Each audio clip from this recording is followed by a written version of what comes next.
어느 시대든 역사가 일방적으로 막 질주하고 달려갈 때 그 역사의 브레이킹이 일어나죠.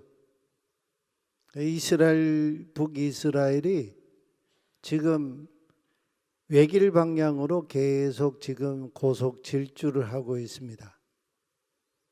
그 질주하는 이 북이스라엘 왕조에 하나님이 강력한 브레이크를 거셨습니다. 그 브레이크 건 사건이 3년 6개월 동안 극심한 가뭄이 깃든 오므리 왕조 아하방 시대 역사의 대반전을 가져온 그런 사건이 일어나죠. 오늘 바로 그 역사 현장에 우리가 서 있습니다.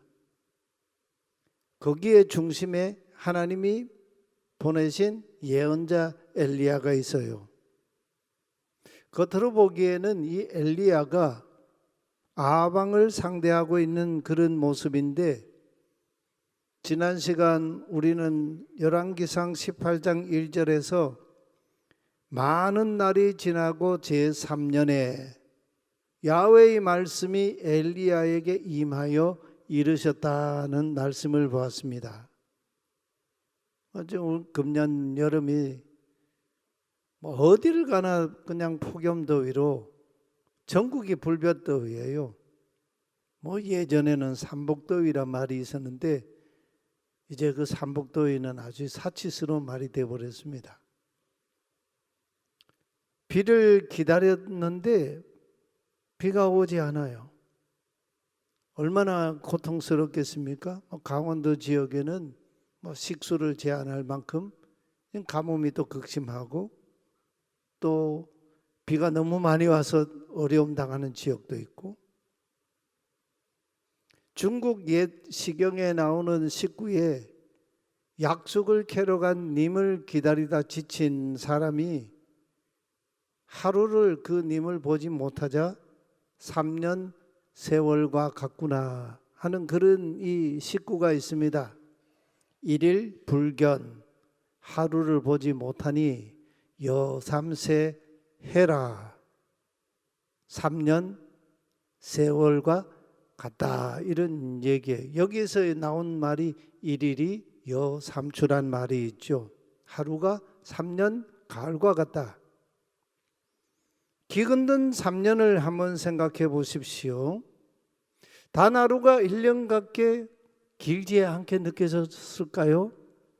비가 얼마나 그리웠을까요?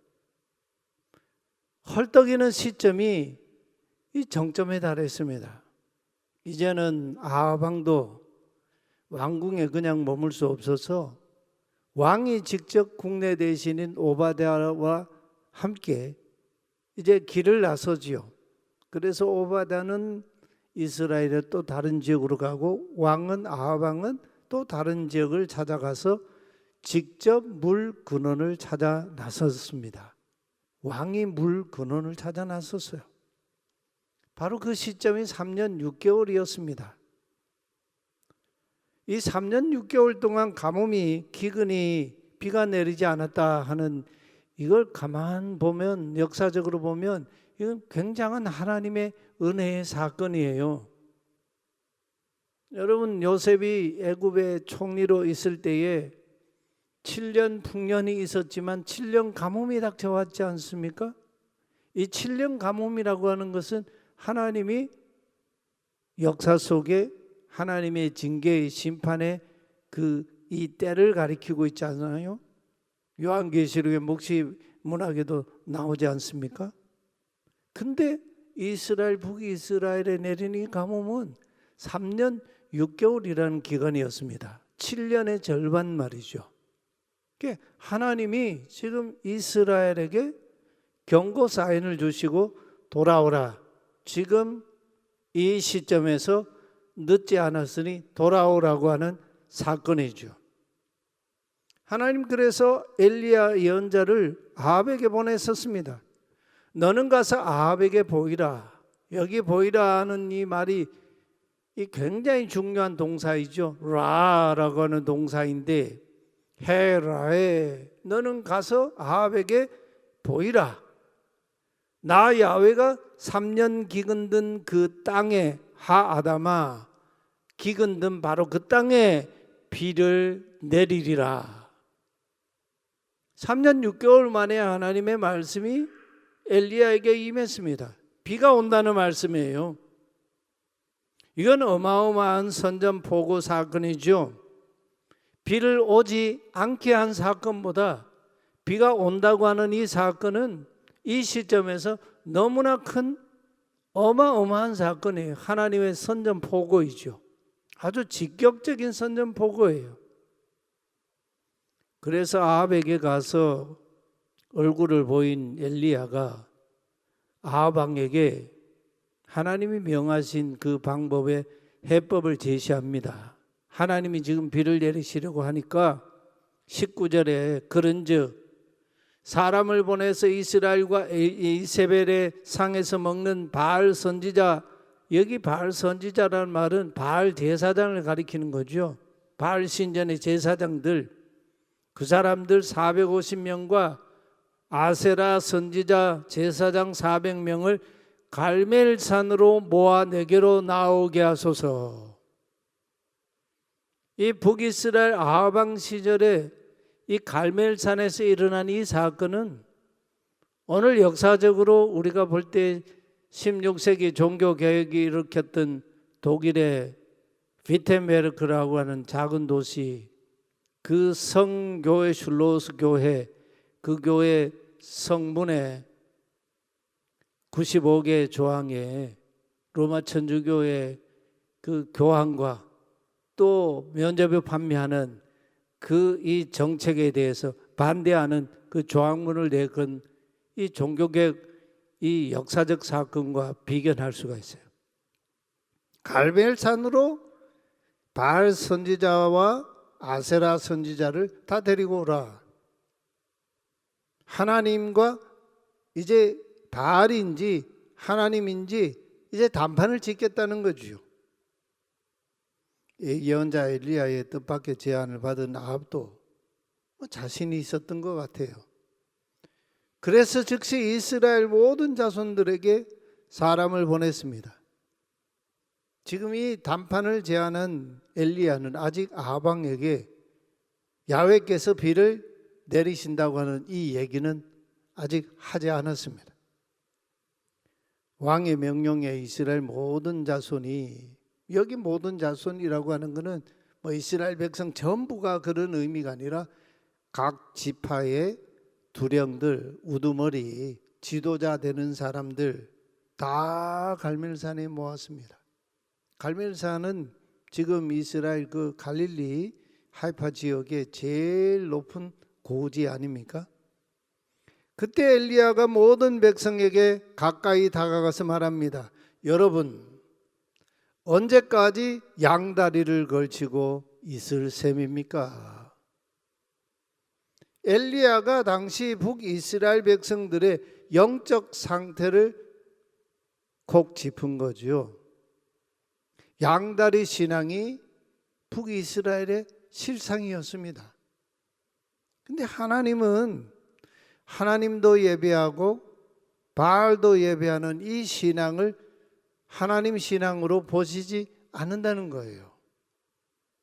우리 생각에는 뭐 하나님도 좀 섬기고 바알도 섬기고 이러면 뭐 하나님 안 섬기는 건 아니지 이렇게 하는데 그게 하나님 신앙일까? 그러지 않다고 보시는 거예요. 상황에 따라서 하나님을 섬기다가 또 동시에 바알도 섬기는 이중 생활에 이 북이스라엘 백성들이 아주 이골이 났습니다. 몸과 마음에 그게 배어가지고 거기에 아주 숙달이 됐어요. 그래서 너무나 거기에 그냥 쉽게 거기에 이렇게 빠져들었습니다. 한번 생각해 보십시오. 북이스라엘의 그 창건 왕인 여로보암 1세, 그의 아들 나답, 여로보암 왕조라고 하죠. 이 두 왕은 말할 것도 없고요.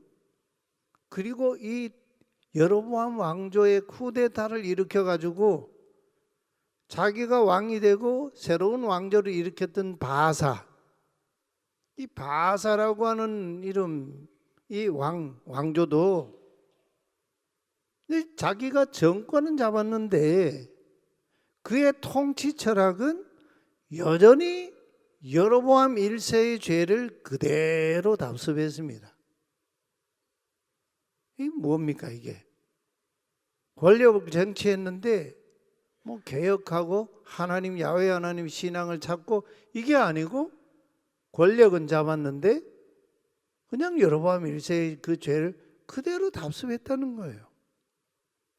또 이 상황에서 또 쿠데타가 일어나죠. 시므리라고 하는 장군이 병거의 2분의 1을 관할하는 시므리 장군이 또 쿠데타를 일으켜가지고 새로운 왕조를 일으켰는데 근데 이 시므리 왕은 7일밖에 권좌에 있지 못했습니다. 이 상황 속에서 전장에 나가 있던 오므리 장군이 소식을 들었을 때 거기에 나갔던 군인들과 백성들이 오므리라고 하는 장군을 왕으로 옹립을 하죠. 그러면서 오므리 왕조가 일어나요. 근데 불행하게도 역사상 북이스라엘 오므리 왕조 때 이스라엘은 최전성기를 맞았는데 외적으로 볼 때 말이죠. 군사력도 강대해지고 수도를 사마리아로 천도합니다.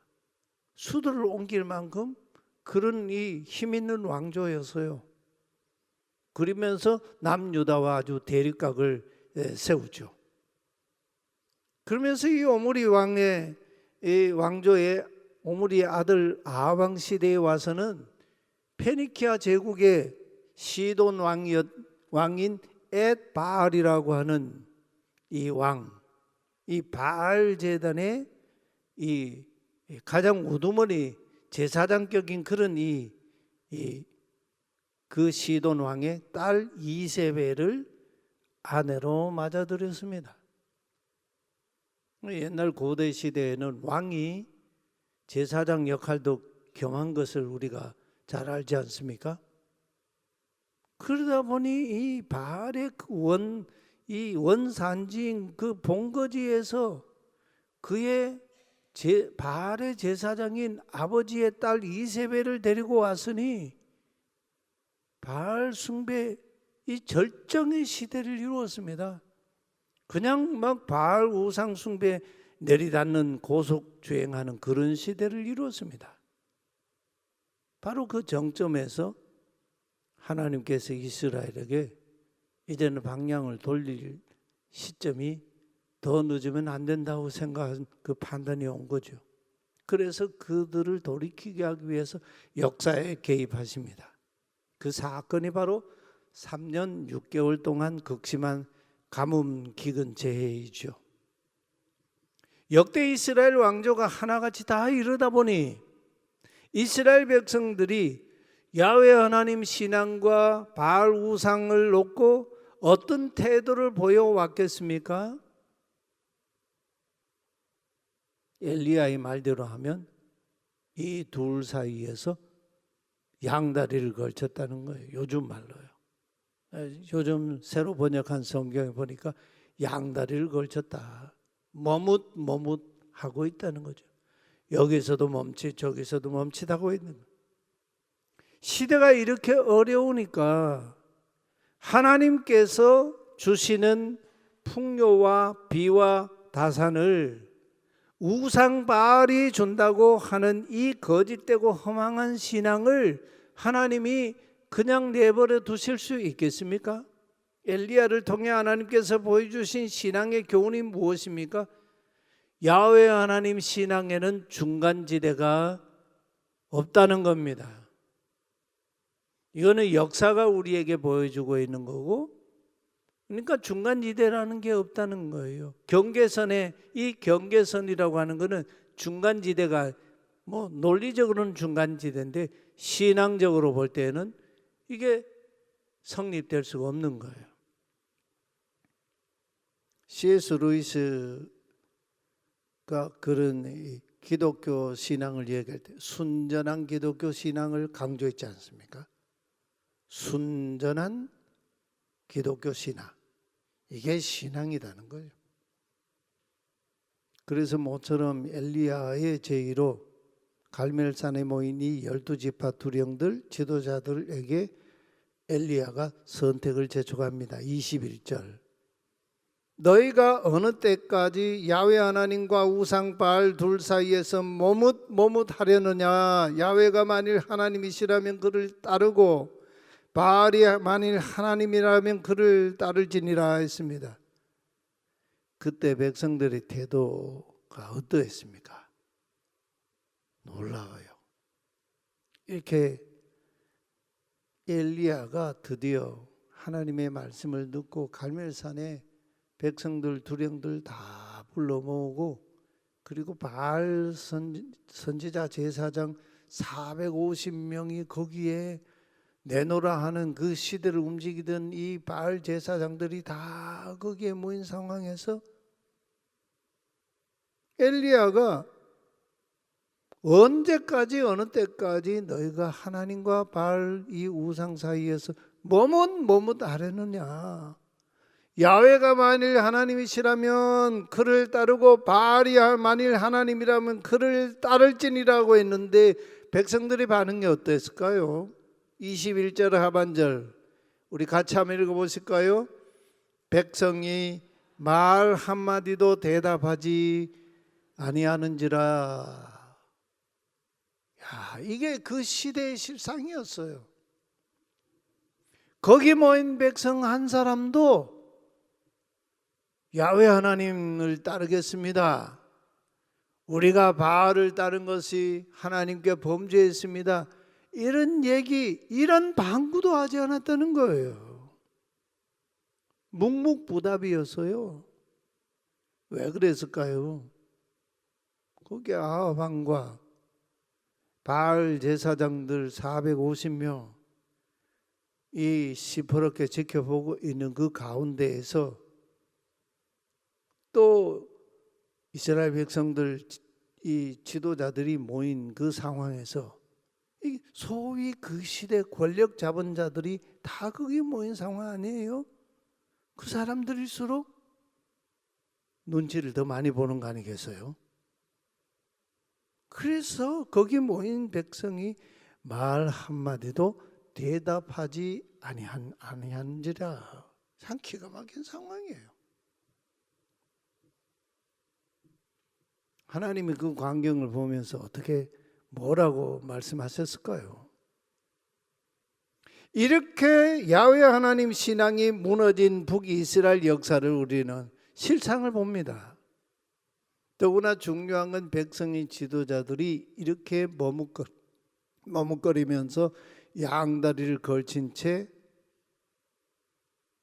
형세만 지금 관망하고 있는 태도를 보이니까 그들을 따르던 백성들이 어떻게 방향을 잡고 꿋꿋하게 그 가운데서 하나님 신앙을 지키며 살아갈 수 있었겠습니까? 물론 나중에 이제 우리가 알게 되지만 그런 험악한 세월 속에서도 바알에게 무릎 꿇지 아니하고 바알에게 입 맞추지 아니한 하나님이 남겨두신 7,000명의 야훼 하나님 신앙인들이 있었다는 거예요. 역사가 그래서 지탱이 되는 겁니다. 오늘날도 마찬가지죠. 우리 눈에는 모르지만 하나님이 남겨두신 남은 자들이 있습니다.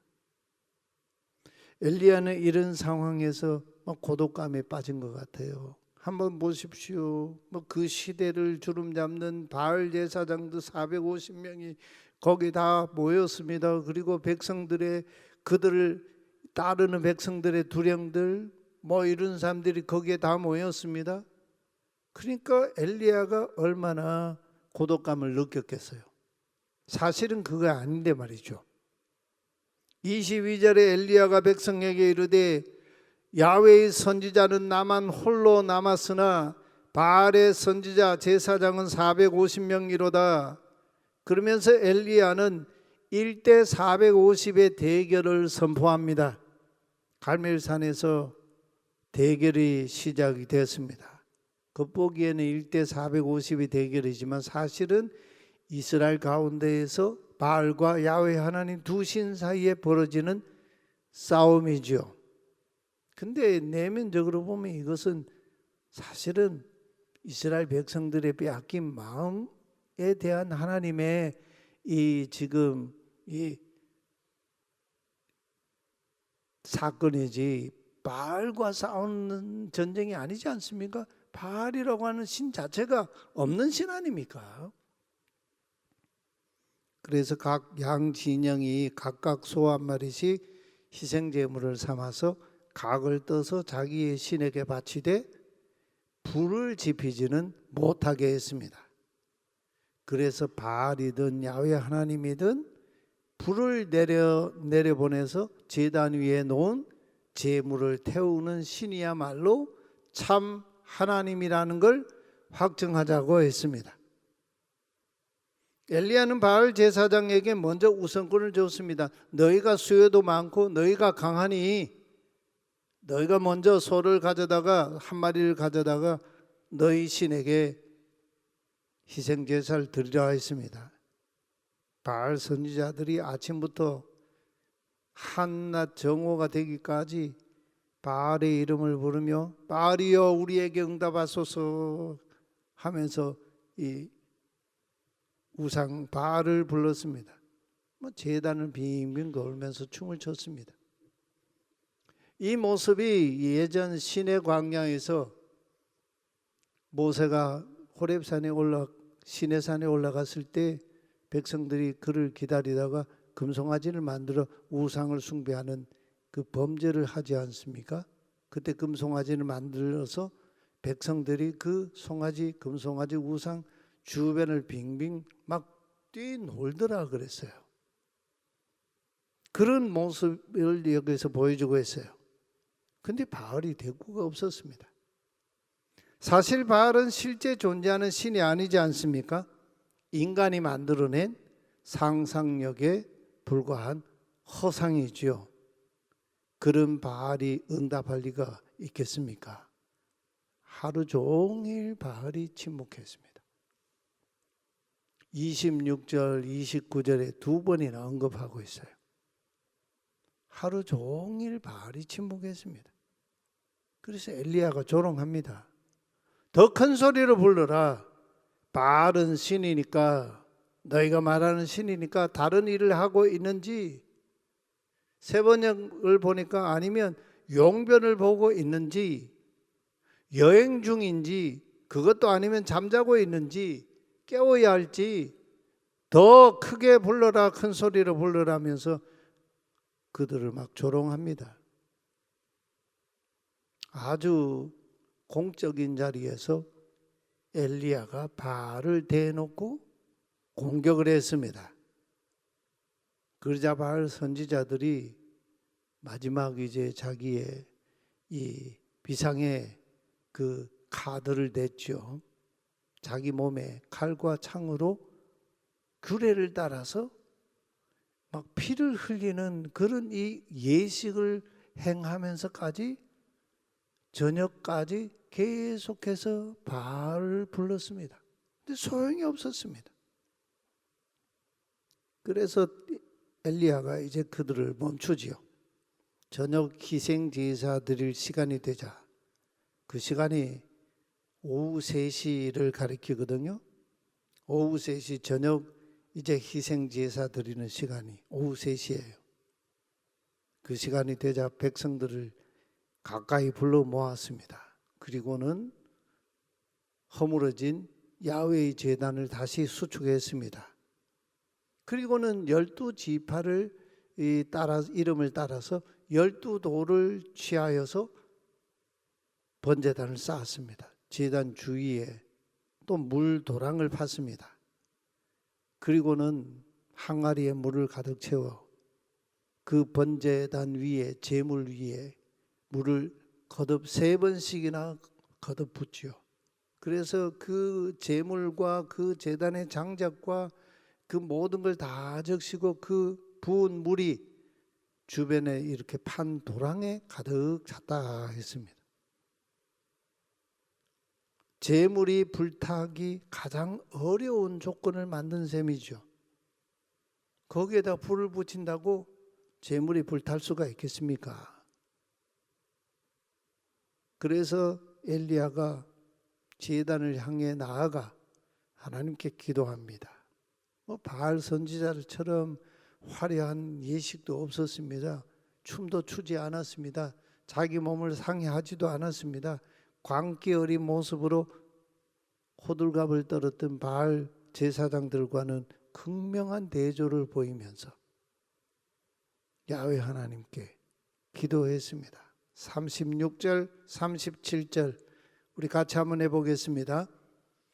아브라함과 이삭과 이스라엘의 하나님 야훼여, 주께서 이스라엘 중에서 하나님이신 것과 내가 주의 종인 것과 내가 주의 말씀대로 이 모든 일을 행하는 것을 오늘 알게 하옵소서. 이 백성에게 주 야훼는 하나님이신 것과 주는 그들의 마음을 돌이키심을 알게 하옵소서 하매. 여기 마지막에 엘리야가 하나님께 기도한 내용이 굉장히 중요하지요. 이 백성에게 주 야훼는 하나님이신 것과 주는 그들의 마음을 돌이키심을 알게 하옵소서. 왜 이 갈멜산에서 바알 선지자 450명과 대결을 합니까? 이 사건 자체가 중요한 게 아니에요.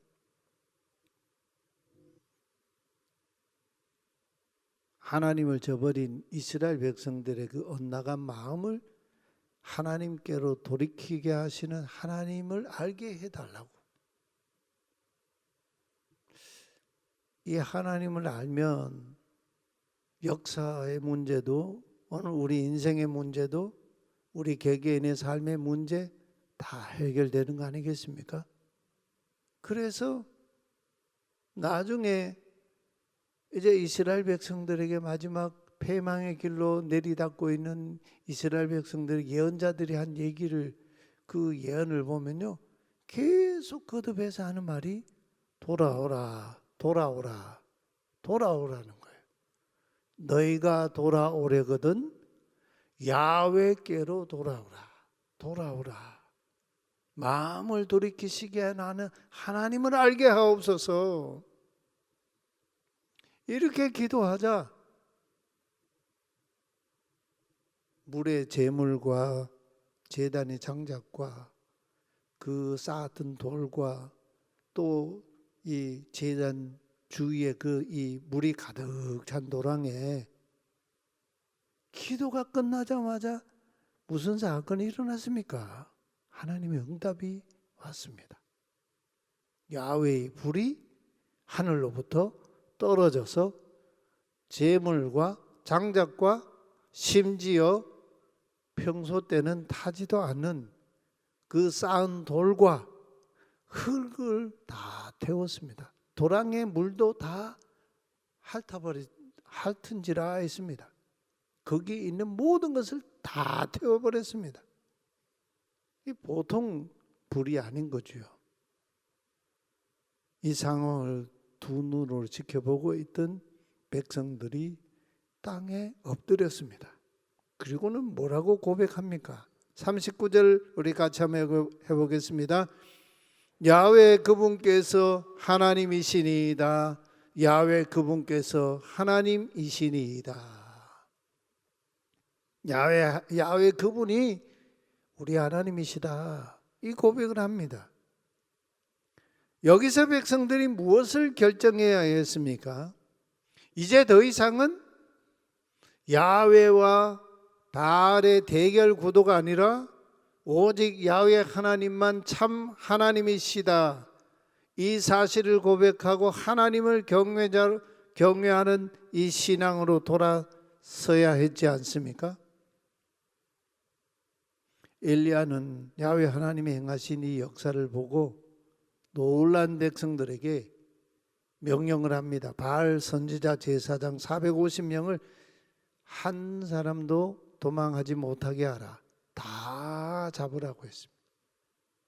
그리고 그들을 체포에다가 갈멜산 밑으로 내려간 지역에 있는 기손 시내, 이 기손 시내는 평소에는 물이 흐르는 그런 이 나하르가 아니에요. 강이 아니고 비가 올 때에만, 우기 때에만, 비가 막 쏟아질 때 급류가 이루어서 물이 흐르는 그런 이 와디예요. 뭐 그때 당시에는 비가 오지 않은 때였으니까 당연히 기손 시내가 어땠겠습니까? 물이 말랐겠죠. 거기에서 바알 제사장 450명을 다 쳐서 죽였다 했습니다. 그 제사장들이 죽은 피로 그 시내가 흥건해지지 않겠습니까? 나중에 이제 비가 왔을 때 그 피를 씻어내렸을 겁니다. 오늘 이 갈멜산의 사건, 이 사건은 가만 보면 옛적 이스라엘 백성들이 출애굽하여 시내 광야에 와서 하나님과 언약을 맺고 하나님 말씀을 받고 난 뒤에 그들이 금송아지 우상을 만들고 그 우상 숭배한 일에 앞장섰던 백성의 지도자들, 백성들 3,000명을 모세를 따르는 레위 사람들이 그날 그 금송아지 우상을 만들고 숭배했던 자들을 죽였습니다. 이 엘리야의 이 갈멜산 사건은 제2의 시내 광야 금송아지 우상 숭배 척결 사건과 같고, 뭐 우리로 말하면 오늘날 이스라엘 역사에 일어났던 종교개혁 사건인 거죠. 바알 우상의 형상이 황소이지 않습니까? 황소. 그 황소 금으로 만든 황소를 만들어 놓고 거기에서 우상을 숭배했습니다. 근데 여러분, 아세라 선지자 제사장 400명은 어떻게 됐을까요? 분명히 엘리야는 바알 제사장들과 아세라 제사장들을 다 갈멜산으로 데리고 오라고 했습니다. 모으라고 했습니다. 근데 이 아세라 제사장들은 거기에 나타나지 않았습니다. 이때 아세라 제사장의 보호자 역할을 하고 있던 아합 왕의 아내인 이세벨이 갈멜산 전투에 참여하는 것을 막았을 것이 틀림없습니다. 아마도 이세벨은 바알 제사장 450명으로도 엘리야를 상대하고도 남을 것이라고 생각했지 않겠습니까? 뭐 아합도 그렇게 생각했을 겁니다. 후일에 엘리야 예언자 이야기가 이제 끝이 나고 시대가 바뀐 그 즈음에 다시 아세라 제사장들의 이야기가 등장을 합니다. 열왕기상 22장에 가면 아세라 400명 이 제사장 이야기가 등장을 해요.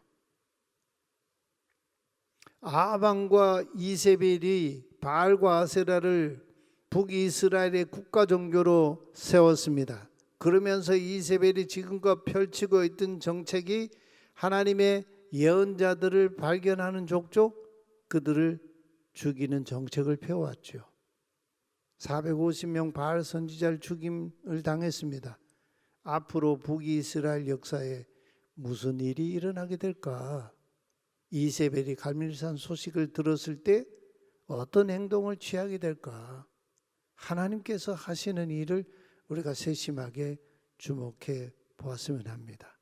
하나님 오늘 또 우리에게 우리의 지금 인생의 길, 우리가 달려가는 그 길에 하나님이 때로 브레이킹도 거시고 거기에서 돌아오라고 말씀하신 하나님, 오늘 이 말씀을 통해서 우리가 함께 고백했으면 합니다.